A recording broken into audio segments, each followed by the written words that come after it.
al-Bashir, que abandonó Sudáfrica pese a que la justicia local le prohibió abandonar el país tras ser acusado de genocidio por la Corte Penal Internacional. El Tribunal Superior de Pretoria, a cargo del juez Dusan Malvo, ha dado un plazo de 7 días al gobierno sudafricano para que envíe un informe sobre la salida irregular del país del presidente sudanés Omar al-Bashir. Este fin de semana, el mismo tribunal dictó una orden para el arresto e impedimento del jefe de Estado de Sudán de abandonar el territorio, atendiendo a un pedido de la Corte Penal Internacional por su participación en crímenes de guerra y contra la humanidad cometidos en la región sudanesa de Darfur en el 2009.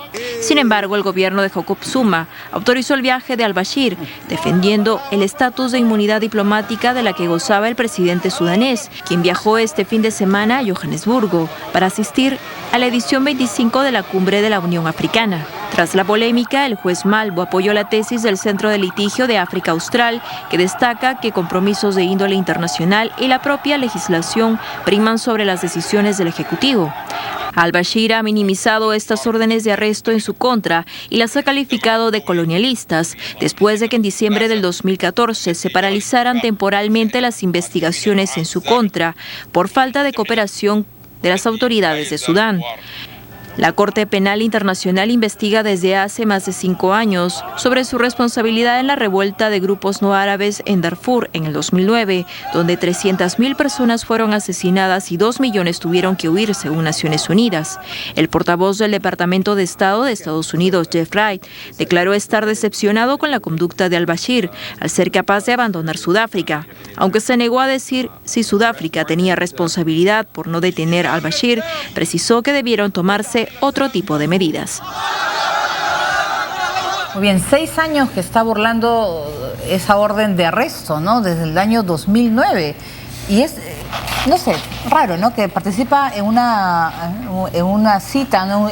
En una reunión, hay una orden, no se aplica eso en Sudáfrica.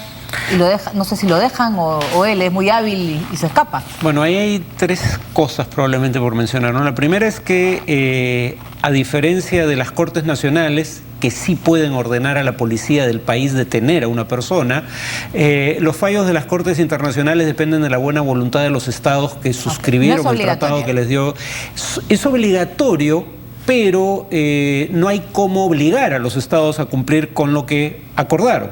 Ese es el problema. O sea, la Corte Penal Internacional no tiene cómo sancionar al Estado sudafricano por negarse a cumplir aquello que firmó voluntariamente como Estado. Ese es el primer problema. El segundo problema es que en la Unión Africana hay esta idea de que la Corte Penal Internacional parece ser una corte contra negros y contra africanos específicamente. O sea, una corte con un sesgo colonialista. Lo primero que habría que decir en ese caso es que todos aquellos que, bueno, todos aquellos no son tantos en realidad, pero los que han sido condenados fueron condenados con evidencia contundente. O sea, una cosa es que la Corte pueda o no tener un sesgo y otra cosa es que tenga un sesgo contra inocentes. Esta gente es culpable y en mi opinión Bashir es culpable de todos los cargos en su contra. Digamos, con seguridad los de crímenes de guerra y de lesa humanidad, el de genocidio es más difícil de probar, pero no parece haber mayor duda entre juristas sobre la responsabilidad del gobierno de Bashir.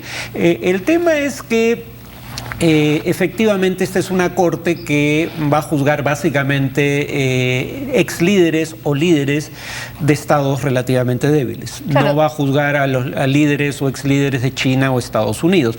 Eso lamentablemente parecía algo dado desde el diseño mismo de la corte, que le da ciertas prerrogativas al Consejo de Seguridad cuando se trata de investigar personas políticamente inconvenientes. Muy bien, ahora vamos a comentarles que el gobierno de Matteo Renzi en Italia anunció que si no cuenta con la solidaridad de Europa, va a proponer un plan B para conceder permisos rápidos a los refugiados del Mediterráneo. En tanto, Amnistía Internacional califica de fracaso vergonzoso los trabajos de la comunidad internacional para tratar la crisis de los refugiados. Italia prepara un plan B no especificado si es que la Unión Europea no muestra solidaridad con su gobierno, que en los últimos meses ha afrontado labores de rescate de cientos de migrantes del Mediterráneo, a quienes han conducido a centros de acogida en Roma y Milán. Este fin de semana, el ministro del Interior italiano, Angelino Alfano, advirtió a la comunidad europea que se encontrará con una Italia diferente si no se aprueba un plan de redistribución de refugiados durante la próxima reunión de ministros del Interior de la comunidad en Luxemburgo. Su postura fue respaldada también por el primer ministro italiano, Matteo Renzi.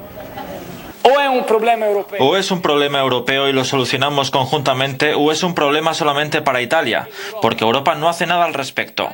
En este último caso, Italia lo afrontará, pero digo esto con toda la decepción de alguien que realmente cree en los valores europeos.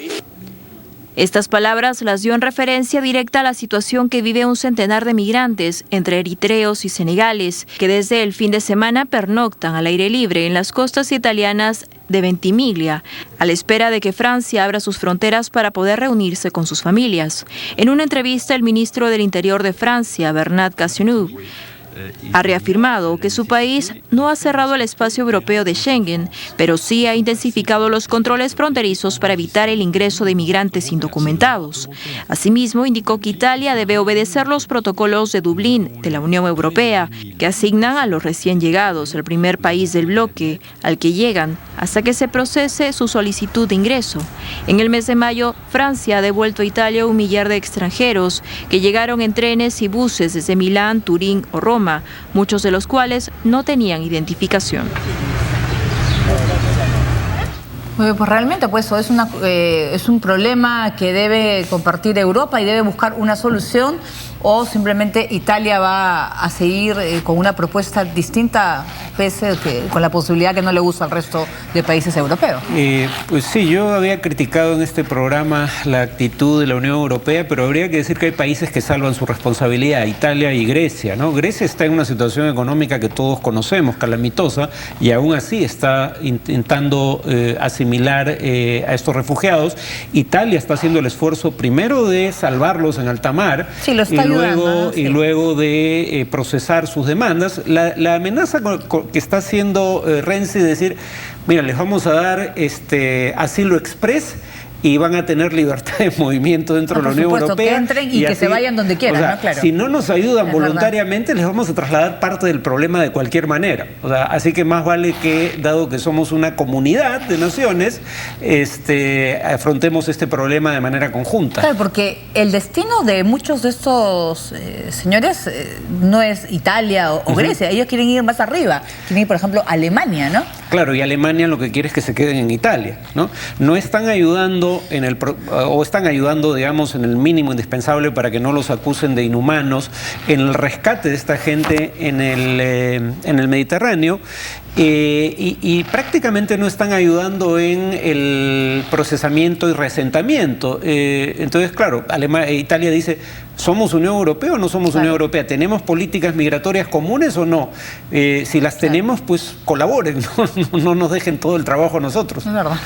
Muy bien, muy bien, nosotros vamos a hacer una pausa en el programa y vamos a regresar con información desde Grecia y las negociaciones sobre el programa de ayuda entre el gobierno y sus acreedores. Volvemos.